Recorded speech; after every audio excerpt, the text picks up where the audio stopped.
Well, Greg, the practice matches are now complete with a win today over the Casey Scorpions by around about 9 points. Interesting game, like last week, the opposition getting the jump, boys working their way back into the game, and the breeze happening in the final quarter. Yeah, it was tough in the first quarter. We took a while to adjust to the breeze, and on the big ground I thought they got us a little bit early, but we fought back quite well. The one thing people have been keeping an eye on is some of the injured players that are now starting to make their way back. First of all, we talk about Ryan Gale, who missed the first 2 weeks. A little bit of an injury last week. How did he get through today's game? Yeah, Ryan played 75-80% of the game, and I thought he was one of our best, probably our best player today. He controlled the back line and showed he's ready to play senior footy, I reckon, next week. And also the first one for Sammy Gilmore, the recruit that we picked up from the Northern Knights. Yeah, Sammy's about my height, and so that's very pleasing to have an extra ruckman in the fold. And he got through the game quite well, his first game in about 6 months, so we're very pleased with his progress at this stage. And just looking at the better players, Josh Muelling just keeps on keeping on. Joshy, just keeps getting the ball, and he's working hard, and it's a tribute to his hard work rate. And look, he's just a really good kid, and he keeps knocking up, getting the footy. He'll get his chance at senior level very shortly, I would say.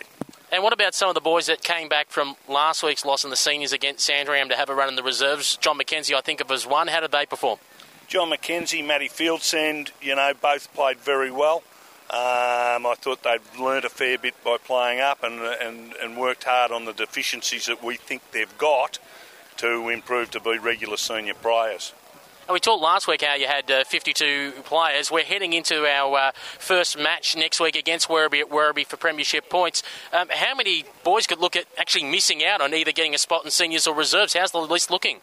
Yeah, look, we've even had to leave out 7 this week who've gone back to their home club. So next week, well, I think about 12 players will probably miss out, which is very healthy for us. It's not great for the players, but terrific for the Port Melbourne Football Club. And just quickly, at three-quarter time, you're talking about structures and making sure we've got that right. How do they look coming into this first game against Werribee? Yeah, obviously we're still learning, but I think over the last month we've really put to bed some of the learnings we've made, and I really think that I can confidently go into the first game saying the boys will really put on a fair performance against the Tigers down there at Werribee.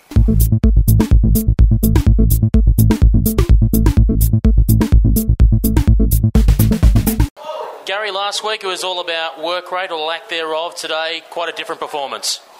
Yeah, well, as a coach, you address things during the week and you put it on the players, and really we're always asked them about a response, and I thought today they responded in a really positive way. Some guys who didn't play well last week were better today. Other guys who have been playing well continued on, but probably what pleased me, 2 things, was that we didn't get any injuries out of the game, and we also improved our ball movement, the method and the way we played. So I think we kicked 18 or 19 goals today, and we had countless opportunities to go inside our 50. So the defence was very good again. I think they only kept them to about 8 goals. So they've had a pretty good practice match series. So it's a cornerstone of hopefully getting to a grand final. Good defensive work, but there were guys that came up through the development team today, so they got a bit of a taste in Charlie Woodley. So hopefully we go into next week with a healthy list and lots of pressure on the match committee to pick the right sides.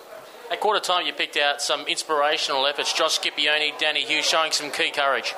Well, and this is what our game's built on, really, and you make your mark in footy if you can do those courageous things, and the respect factor is always a lot higher if it's done out in the ground. So I thought both Dan Hughes and Josh Scipione epitomised what we were trying to do today, is be able to come out today and play like a first round game. And I thought for 3.5 quarters we pretty much did that. The second quarter, astonishing, 9 goals to I think 1. Yeah, well, we won a lot of ball out of the middle, and I thought our defensive mechanisms were very sound today. And with that bit of breeze, it was probably at that stage 2 to 3 goals, I would have thought. So we defended well in the first quarter. I think we're only 1 goal down at quarter time. So for us to then use it with purpose and direction and not just blasting the ball away was, I think, indicative of how free their minds were today, whereas I'm not so sure their minds were free last week. All the more pleasing considering Casey Scorpions, the talk was about them fielding 15 Melbourne players today.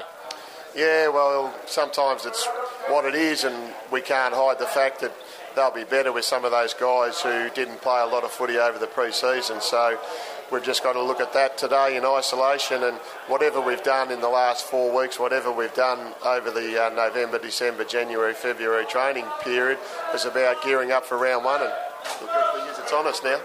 And in your opinion, how do you see the side as we head into round one? How do you see it set? Well, right at the minute, I think we've got more depth. The availability of players is always a key component of that, and right now, if it goes on what we saw today, we had, I think, 58 or 59 of our 65 list available, so that's really positive. Now we've got to get all those guys into good form, so it gives us a lot to pick from next week. So there'll be some disappointed players, but that's unfortunately the way the game is. And just quickly, the spotlight being the TV game as well. Yeah, and look, that's always good for our new sponsors, and we're obviously looking at Atlas and South Pacific coming on board, so if we can utilise that in the right way, winning the game's always super important, and if you can't obviously get down to Avalon Oval on Saturday, Easter Saturday, we'll watch it on Channel 2.